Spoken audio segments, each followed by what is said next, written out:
فلولا أنه كان من المسبحين للبث في بطنه إلى يوم يبعثون فنبذناه بالعراء وهو سقيم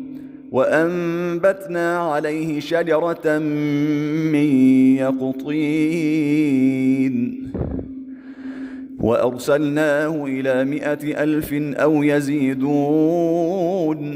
فآمنوا فمتعناهم إلى حين فاستفتهم ألربك البنات ولهم البنون أم خلقنا الملائكة إناثا وهم شاهدون ألا إنهم من إفكهم ليقولون ولد الله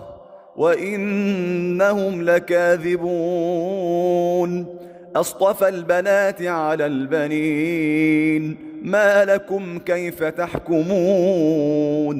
أفلا تذكرون أم لكم سلطان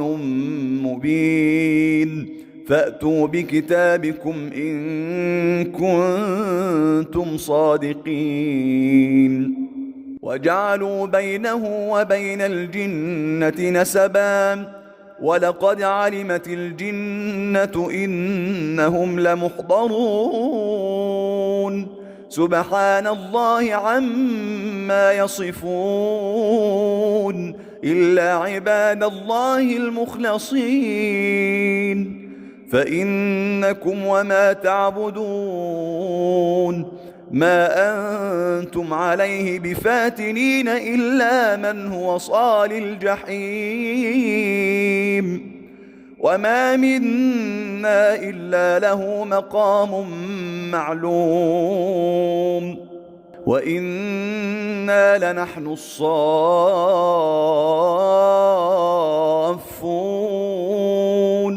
وإنا لنحن المسبحون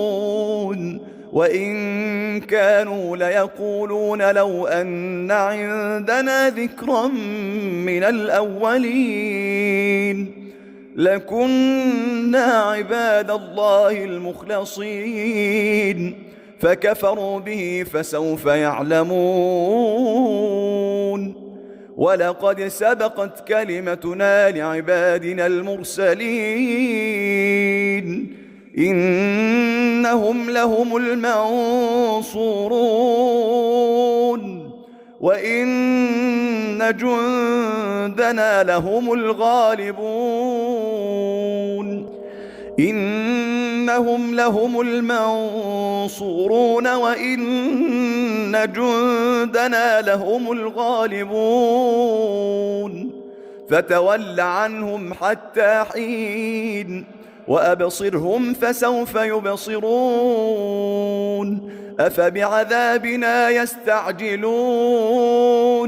فإذا نزل بساحتهم فساء صباح المنذرين وتول عنهم حتى حين وأبصر فسوف يبصرون سبحان ربك رب العزة عما يصفون وسلام على المرسلين والحمد لله رب العالمين.